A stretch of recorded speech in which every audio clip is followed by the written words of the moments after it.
So now we are live. Go live. And today's live is about 10 things that helped me make 4K. Let's go live on TikTok. And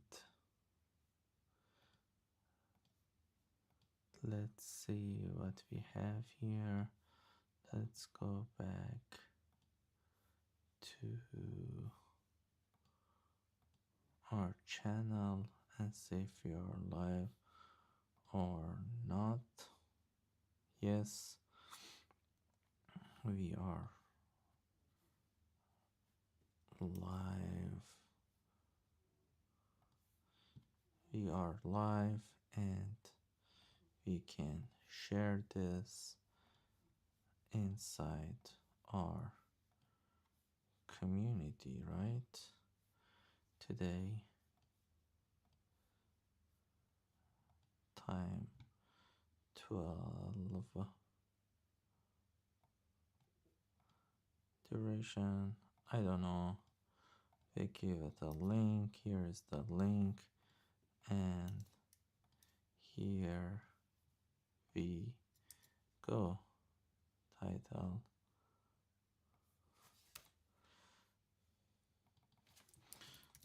YouTube live. Let's go. Inside the community, we are live here. Here we are live on TikTok. We are live, and we need to sign in here in order to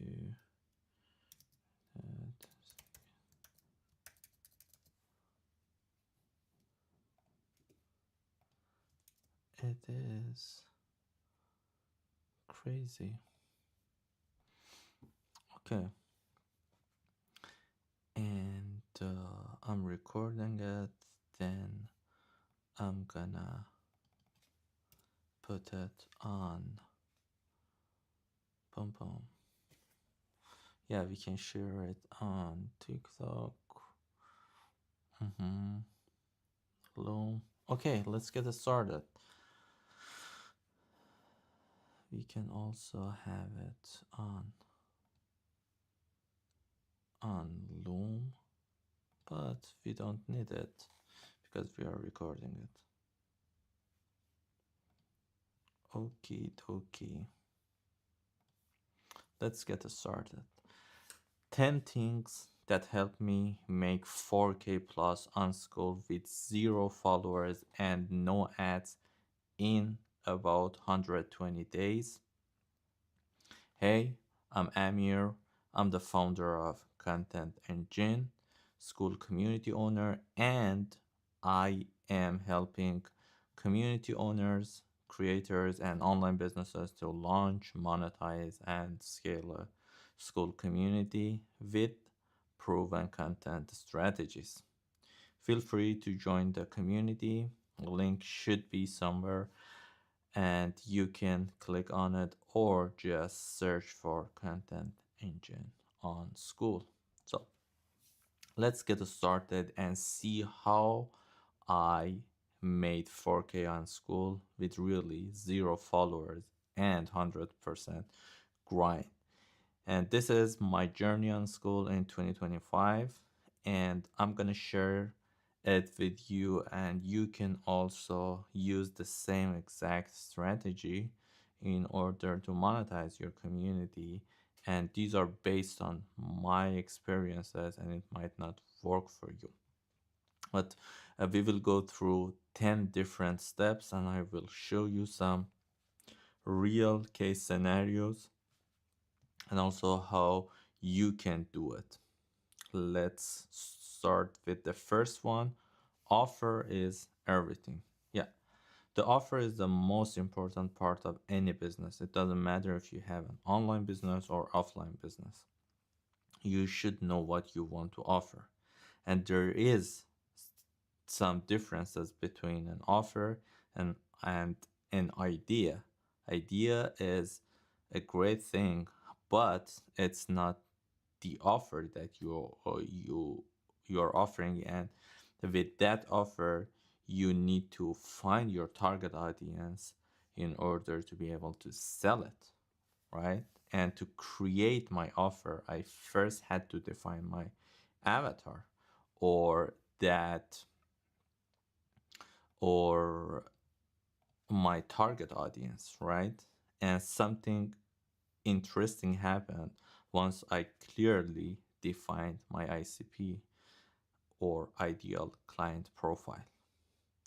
I niched up instead of niching down, because you hear the thing every single day, hey, you need to niche down. In some cases, yeah, you should niche down. And as Alex Hormozy says, riches are in the niches. And but in my case, I started my community, this community, Content Engine, and in the first 7 days, like my main focus was to create a community for video editors and help them, because I'm a professional video editor and I wanted to create a community for them. But after changing my ICP and offer, I realized, hey, I could actually niche up. And I did that and it worked. And the whole idea was, why help only video editors where I can help a broader audience? Because I have a lot of experiences in content world. Why not helping people to with their content and content strategy? And that's where I learned that lesson, um, that hey, niching down doesn't always work, and in some cases you can niche up and actually that thing could work. And the next step, or our step number two, is about how I grew from 0 members to 200 plus in around 2 months, without ads, without social following, and all organically on this community, or sorry, on this platform, Skool. So, Skool is one of the best places to find your ideal client. And why? Because it has like a lot of users, I think more than 1 million. And as you can see, this is Schoolers, one of the biggest community inside this platform. And right now it has around 190K members, which means this amount they are community owners. And these are those people that paying Skool to build a community on it. And it means these are warm audiences, or these are qualified leads in some cases, right? It means these people, they have this business mindset and they know what they want to do. They are on this platform to do business, and every single business has its own bottleneck and they need some help. My business, I need some help in some part of my business. Any business out there.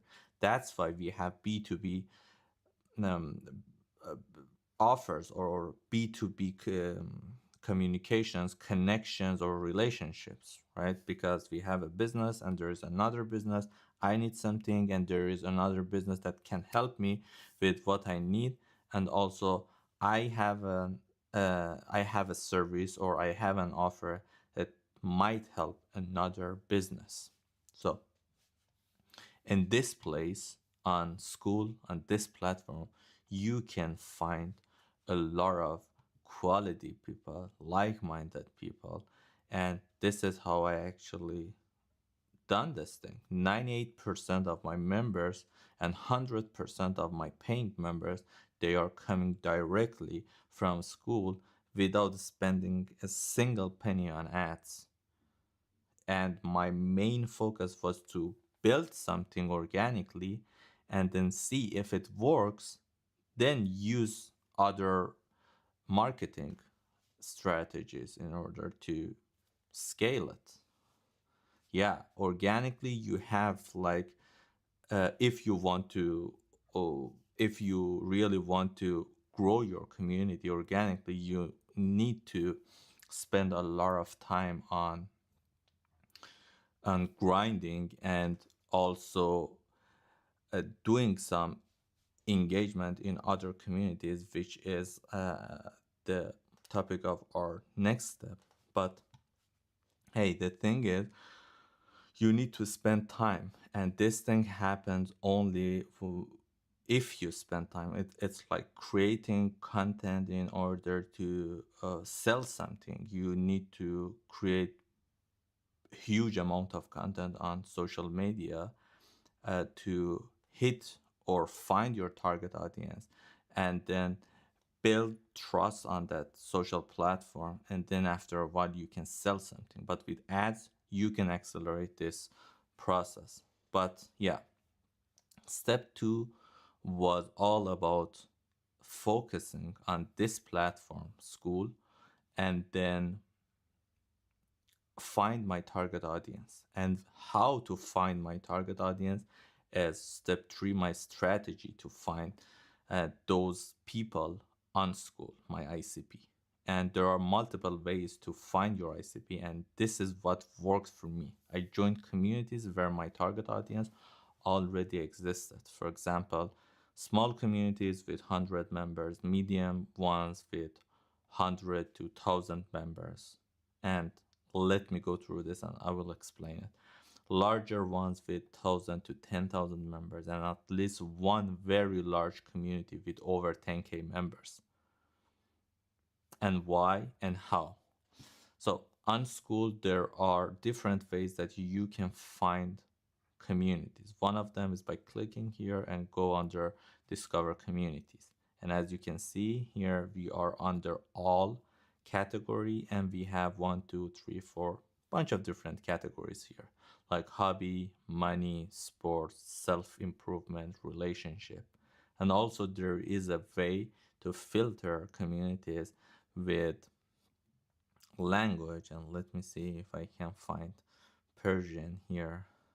PQR or Farsi. Let's see if we can find Persian. Yeah, we have.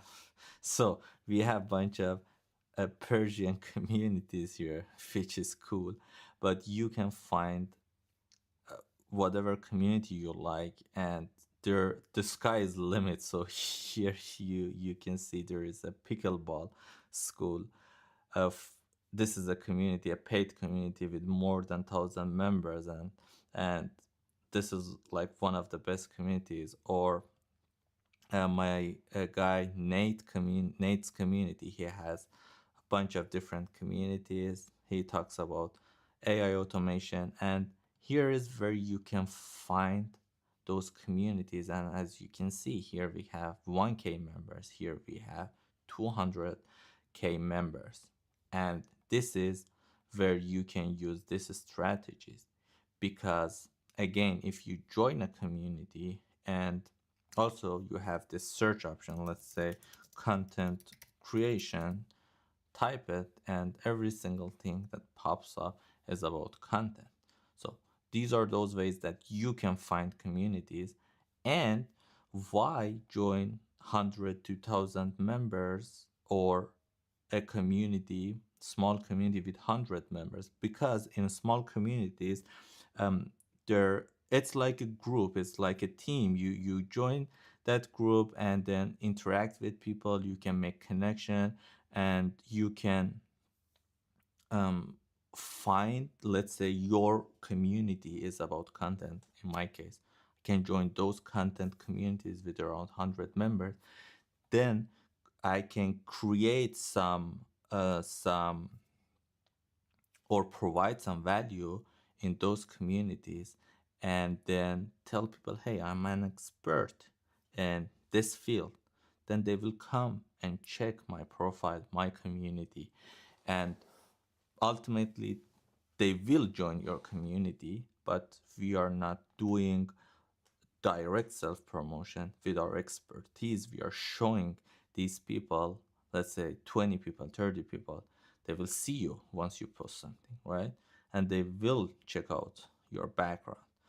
And the same exact things happens with larger communities. In larger communities, you have more reach. Reach. You can reach to a lot of people, and all of them, they have the same exact interest, which is content or whatever.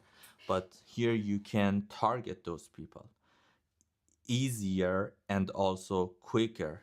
But and in communities with more than 100,000 people, 10K members, there is something that could be very beneficial for you, because let's say if someone asks something and they have a problem, you can be the first person to go and solve that problem, because a community owner with a community of 10K or 50K or 100K members, um, it has he or she has a lot of works to do.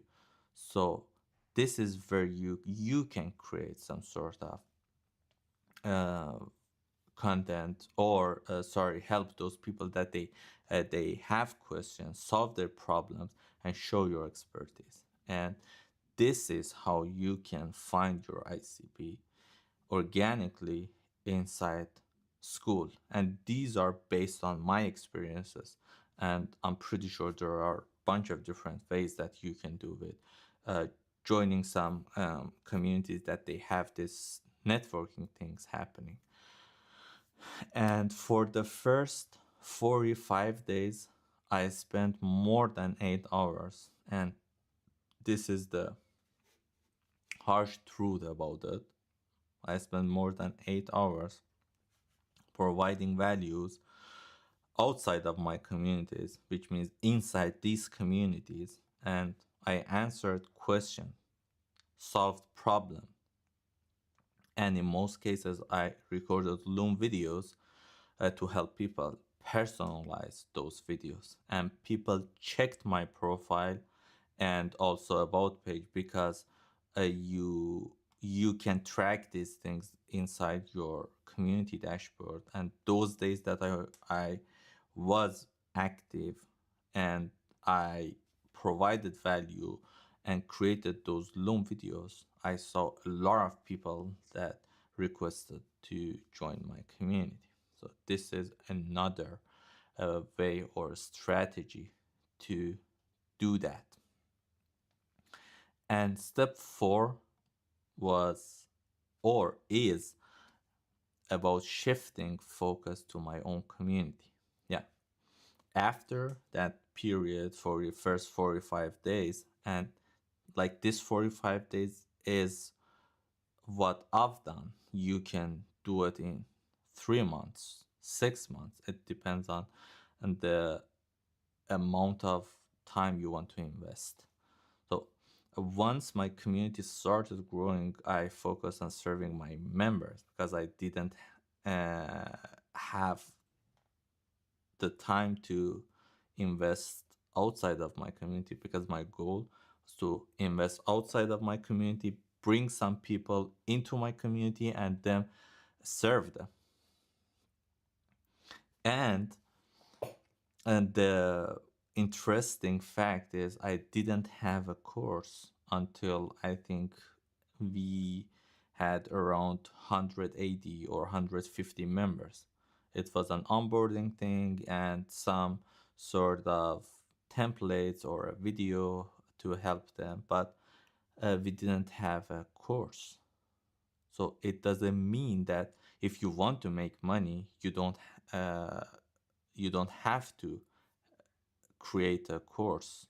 And some people, they think, hey, I need to make my community perfect. I need to create a lot of courses in order to make money, or bring some, or grow, bring some members. No, it's not true, because I didn't have any courses. And like with zero courses, I started and making money, and how I had that onboarding video, and then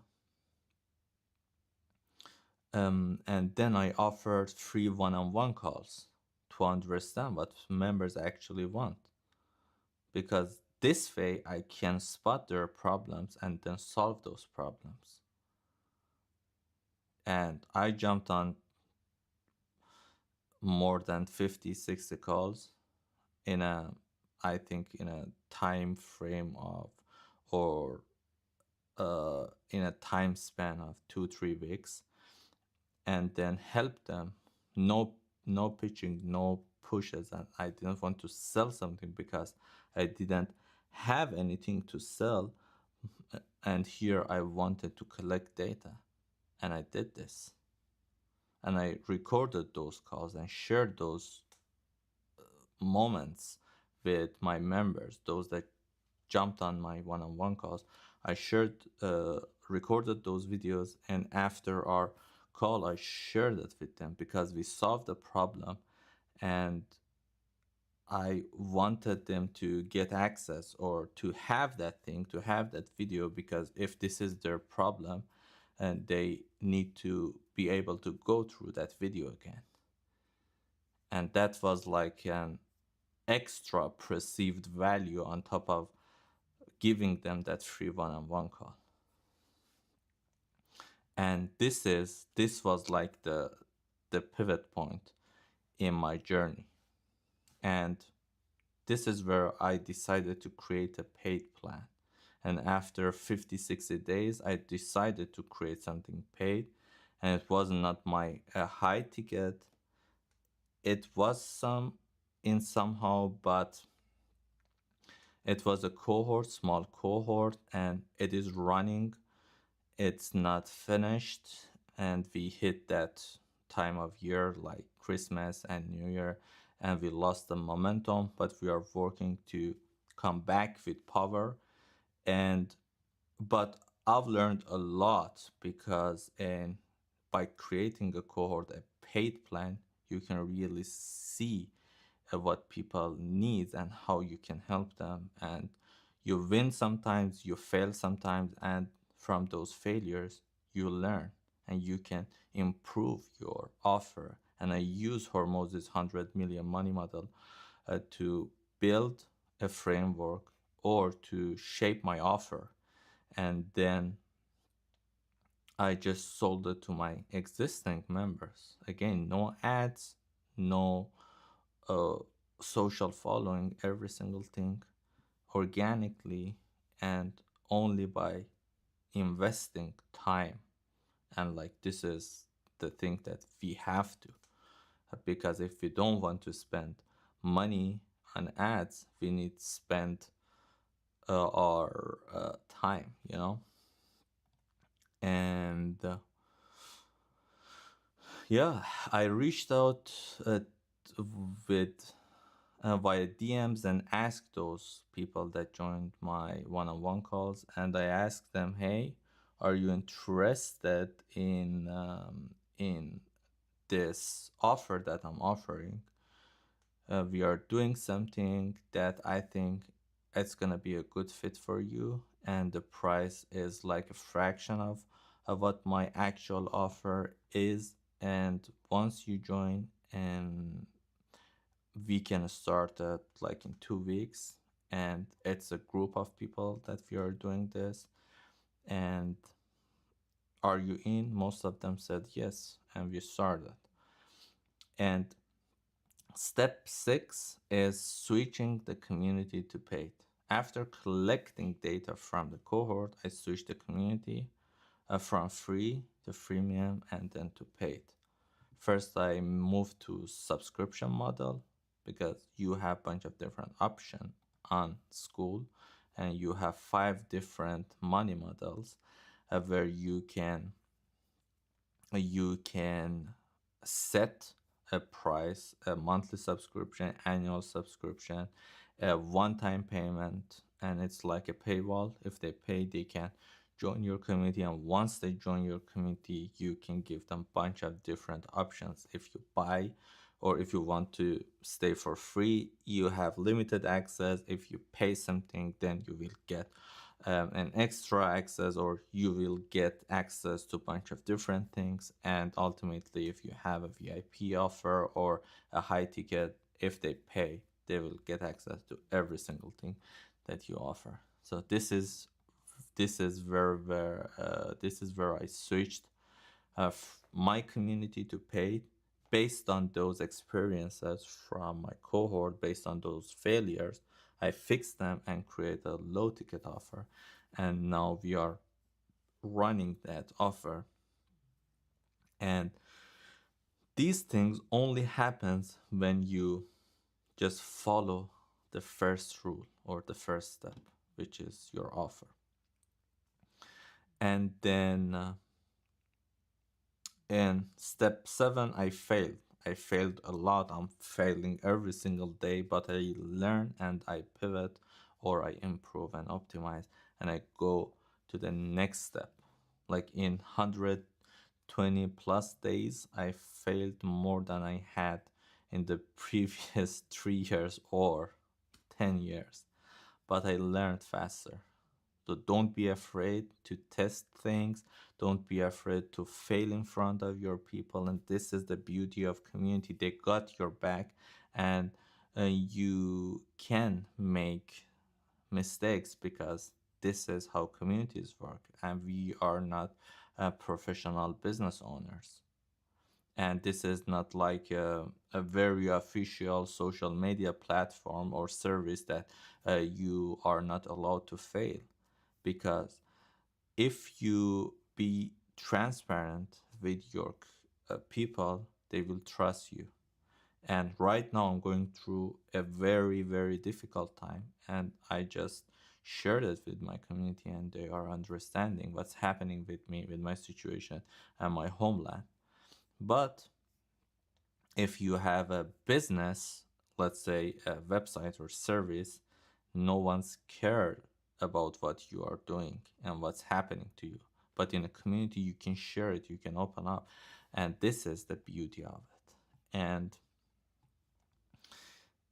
And additionally, most of your members know you are learning, because most of them, they joined you while you were growing, and they are your founding members, and they know, hey, you are learning, and they see the effort, they see the honesty and the intention to help. And this is real and authentic, not those social media, I mean, typical social media accounts, not all of them. And 8 is don't rush making money, because this can cause your reputation. And if you are not ready, get ready, because sometimes shit happens. In my case, happened a couple of times, and people, they, if someone pays you, they have some expectations, and if you cannot deliver, then they will leave. And don't surprise, understand what people really want before you build anything. Don't spend 10 days creating some things and then push it without knowing if they want it or not, because this is like the thing that happens once to me. I've created something for myself, a software, and it helped me a lot, and I thought, hey, why not publish it, um, and just make some money, or just let people use it.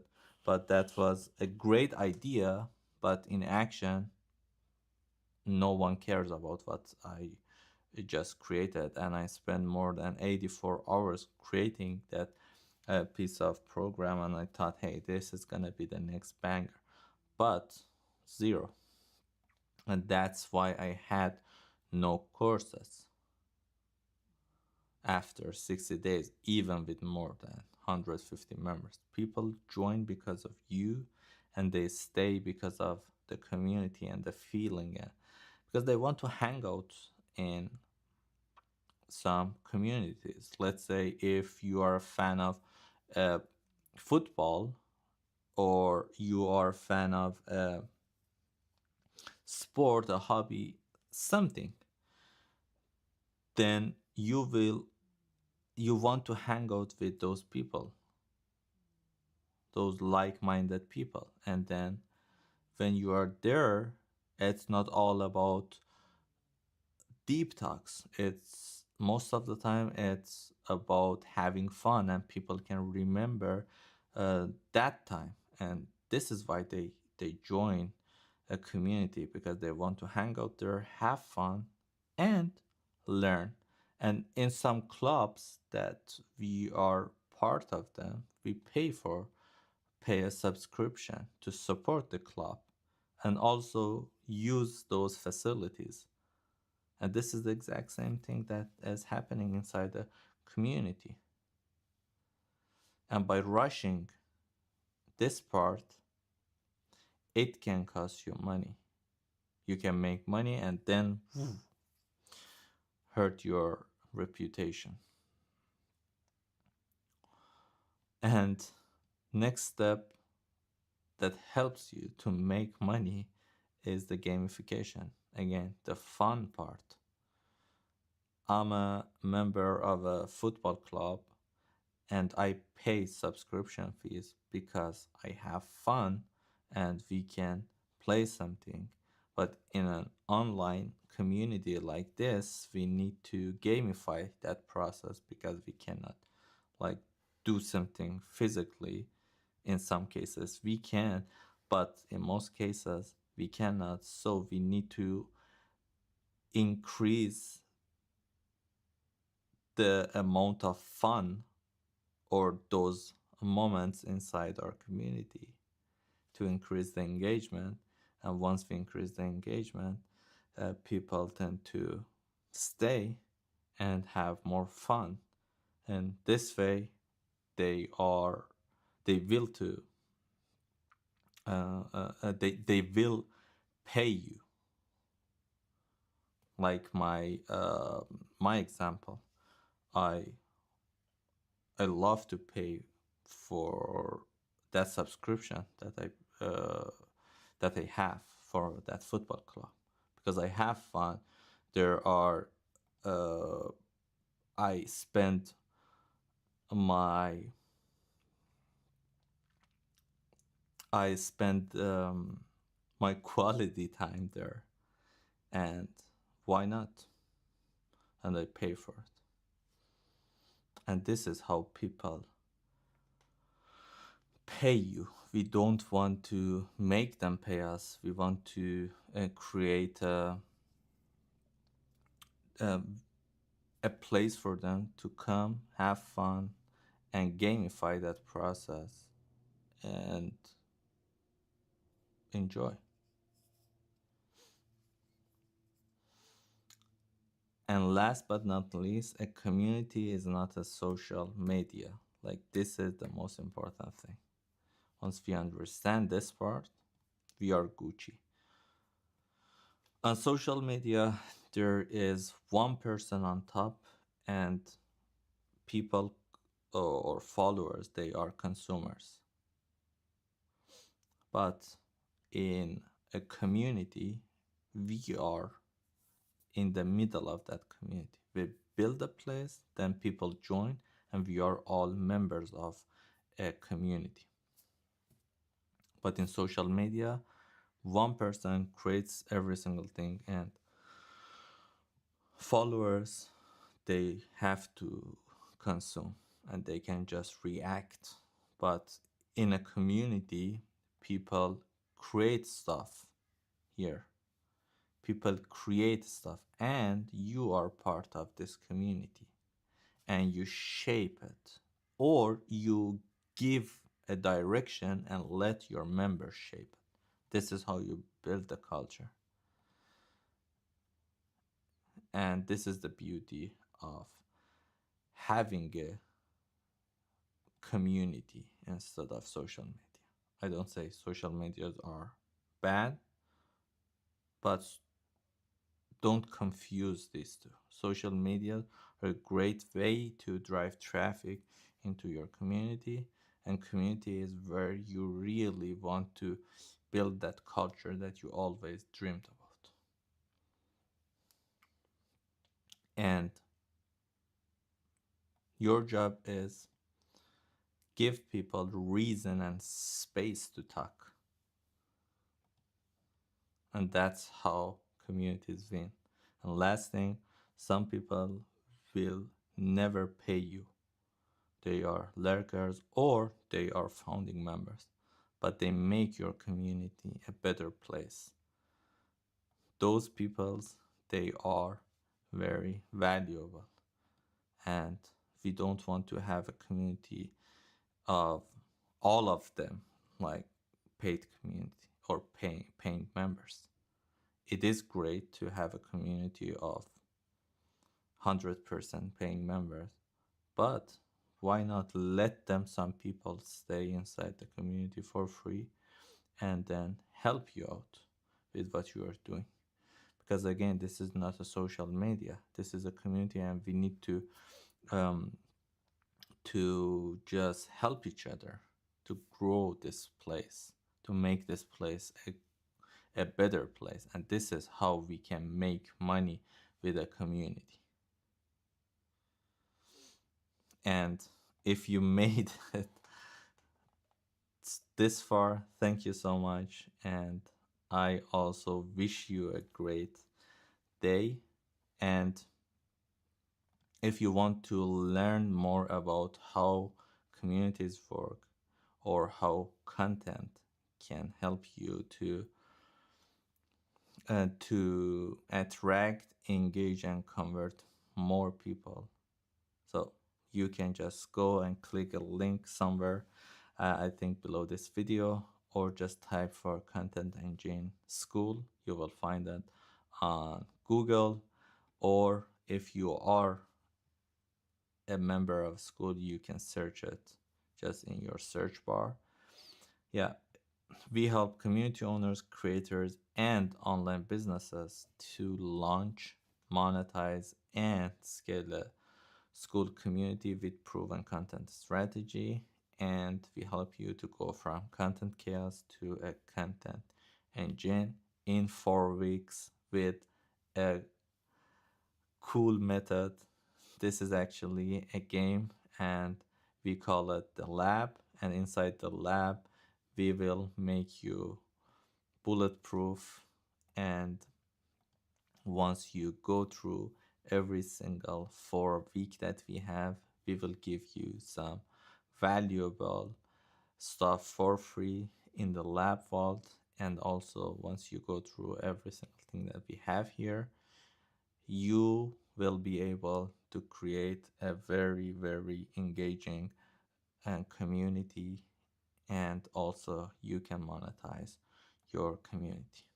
Awesome. See you inside, and peace.